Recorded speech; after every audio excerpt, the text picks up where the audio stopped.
Fantastic. And finally, I mean, you've given so much advice to speakers throughout this chat, but if you were to go back to James 2 years ago when he was starting out on this journey and building up his speaking, what advice would you give to yourself, or what would you do differently maybe?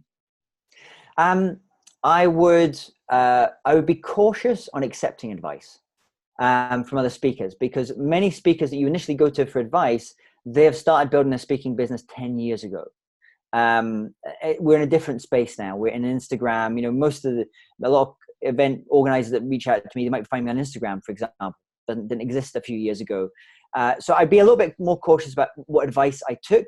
But what I would do is I would find just two speakers, someone ideally that's maybe a little bit ahead of you and where you want to get to, that next step up.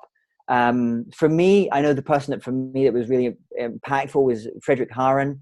Now, Frederick and I speak on the same topic. We come at it from very different perspectives, but he was where I said, and I thought, I like the way that he built his business, and he's got huge integrity as a person as well.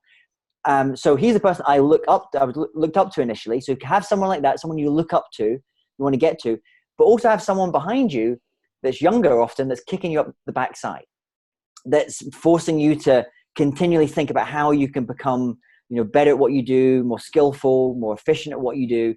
And believe me, there's no lack of people coming up behind. And some of the best ones I've seen recently are actually in Asia. I've come back from Singapore, event 250 speakers in Asia, and there's some phenomenal speakers that are coming out that are now starting to come from outside of Asia and go into the more global speaking community.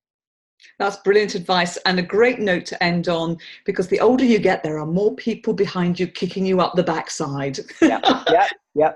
Thank you. Thank you so much, James. My pleasure. Thanks.